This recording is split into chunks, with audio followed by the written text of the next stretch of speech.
Sejak pelepasan ular itu ke habitat barunya, Aipturia merasa ada yang berbeda dalam dirinya. Ia tak hanya menyelesaikan tugas, tapi seperti telah menunaikan janji. Sebuah janji yang tak pernah diucap, namun dirasakan oleh hati. Hari-harinya kembali normal. Patroli, laporan, edukasi warga, hingga penanganan satwa liar yang sesekali masih masuk ke permukiman. Tapi tidak ada lagi ular sebesar dan seistimewa itu. Meski begitu, setiap kali ia melewati hutan, matanya selalu menyapu tiap sudut mencari sekilas bayangan. Tubuh bersisik yang pernah ia selamatkan. Kadang ia tersenyum sendiri, kadang terdiam lama di bawah pohon yang dulunya jadi tempat pertama mereka bertemu. Suatu hari, Lia diundang dalam sebuah seminar lingkungan tingkat provinsi. Ia awalnya menolak, tak terbiasa bicara di depan banyak orang. Tapi akhirnya ia hadir. Di sana, ia menceritakan kisahnya, bukan tentang menangkap ular, tapi tentang bagaimana satu pertemuan bisa mengubah pandangan hidup seseorang terhadap alam. Dulu saya mengira tugas saya hanya melindungi manusia dari bahaya. Tapi ternyata, kadang kita juga harus melindungi makhluk yang dianggap berbahaya. Karena bisa jadi mereka hanyalah korban dari ketamakan kita sendiri. Ruang itu hening.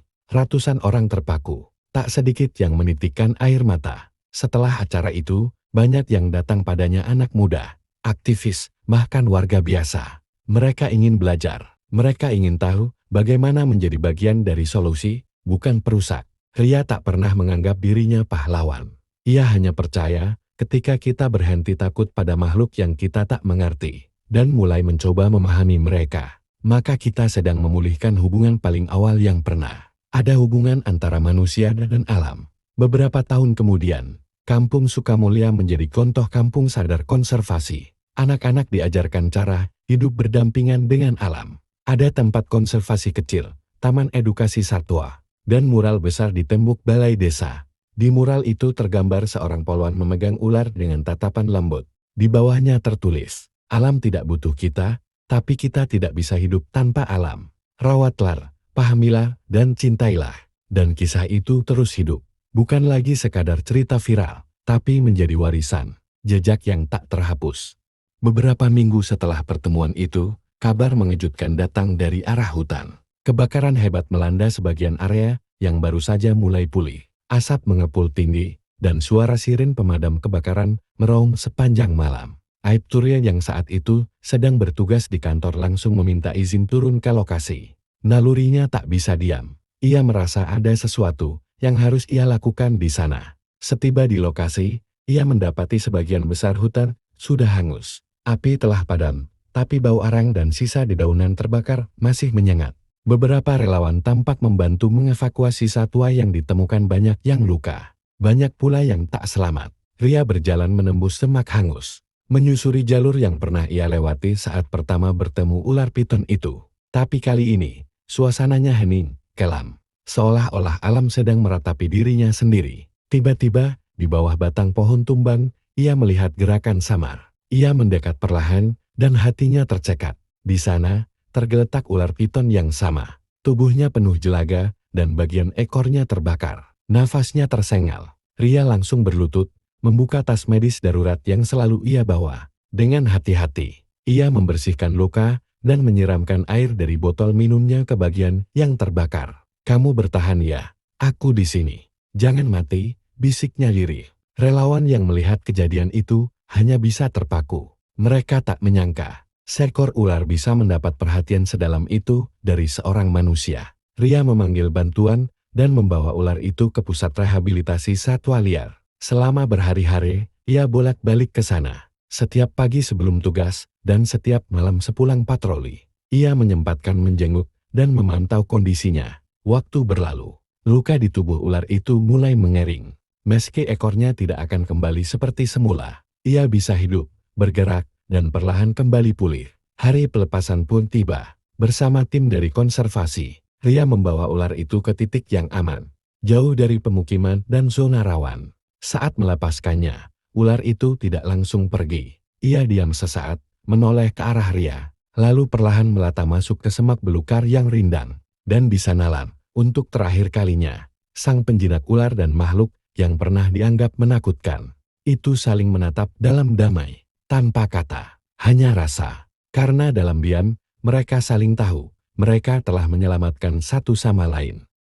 Beberapa bulan berlalu sejak kejadian itu, Kampung Sukamulya mulai dikenal sebagai salah satu kampung ramah lingkungan. Bahkan, beberapa komunitas pecinta alam dan satwa datang ke sana untuk membantu membuat zona aman bagi hewan liar. Sementara itu, Aiptoria tetap aktif dalam tugasnya. Ia sering mendapat panggilan dari berbagai tempat untuk menangani kasus serupa. Tapi ada satu kejadian yang membuatnya benar-benar terkejut. Suatu sore, ia mendapat laporan dari sebuah desa di pinggiran hutan. Warga mengaku melihat seekor ular besar yang berdiam di dekat kandang kambing milik Pak Udin. Warga tidak berani mendekat, tapi mereka yakin itu ular yang sama seperti yang pernah ditangkap dulu. Ria segera meluncur ke lokasi. Setibanya di sana, ia berjalan perlahan ke arah kandang. Dan benar saja, seekor ular piton besar terlihat melingkar di bawah pohon jati, yang membuatnya yakin ada bekas luka kecil di bagian bawah perut. Luka yang sama seperti yang ia lihat beberapa bulan lalu. Ular itu tidak agresif, bahkan ketika didekati, hewan itu tampak tenang. Seperti mengenali sosok Ria, ia mengamati ular itu selama beberapa menit, memastikan tidak ada ancaman. Dengan tenang, Ria mendekat dan berjongkok di sampingnya. "Jadi kamu masih hidup dan kembali ke hutan ya," gumam Ria pelan. Beberapa warga yang ikut menyaksikan dari kejauhan mengira Ria akan menangkapnya lagi. Tapi kali ini, ia hanya mengangkat tangannya dan memberi isyarat agar tidak ada yang mendekat. Dia tidak mengganggu.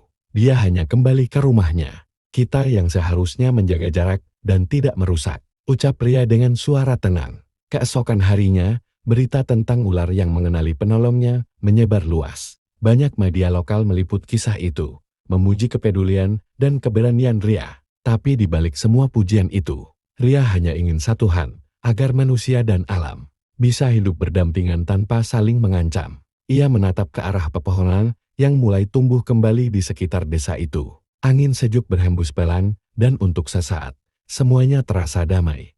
Setelah kejadian malam itu, suasana kampung Sukamulya berubah. Banyak warga yang mulai merasa was-was bagaimana jika ada lagi ular atau hewan liar lain yang masuk ke rumah mereka. Kabar bahwa Aiptoria berhasil menangkap ular besar tanpa melukai hewan tersebut menjadi buah bibir selama berhari-hari. Namun, di balik keberhasilannya, Ria merasakan sesuatu yang mengganjal. Saat memeriksa tubuh ular yang ia tangkap, ia menemukan sesuatu yang tidak biasa bekas. Luka bekas potongan, kawat di bagian bawah perutnya. Ia juga mencatat bahwa berat badan ular tersebut sangat ringan untuk ukurannya. "Aku curiga dia terluka karena jebakan atau sampah tajam," ujar Ria saat berbicara kepada rekan-rekannya di kantor. Tak lama kemudian, ia berinisiatif untuk menelusuri area sekitar kampung bersama tim kecilnya. Ia ingin memastikan bahwa tidak ada bahaya lain yang bisa mengancam warga, maupun satwa liar yang mungkin tersesat masuk ke pemukiman. Penelusuran mereka akhirnya mengungkap fakta mengejutkan. Sebagian lahan hutan kecil yang dulunya menjadi habitat alami bagi ular, biawak, dan satwa lainnya, kini telah dibuka oleh pihak tak bertanggung jawab. Pepohonan diratakan, sisa kayu berserakan, dan beberapa tumpukan sampah terlihat menggunung. Ini sebabnya ular itu masuk ke rumah warga. Habitat mereka rusak.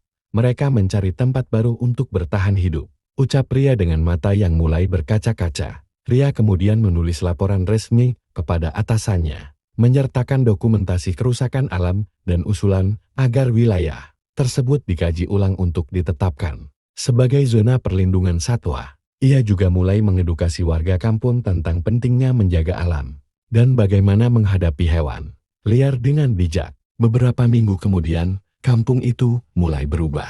Warga mulai membersihkan sampah, memasang pagar sederhana, dan membuat laporan cepat jika melihat hewan liar, tanpa harus membunuh atau melukai. Mereka kini melihat ular bukan sebagai ancaman semata, tapi sebagai tanda bahwa alam sedang berteriak minta perhatian. Dan semua itu bermula dari satu aksi berani seorang polwan muda bernama Ria, seorang wanita yang bukan hanya menjalankan tugas, tapi juga menyuarakan suara makhluk yang tak mampu bicara.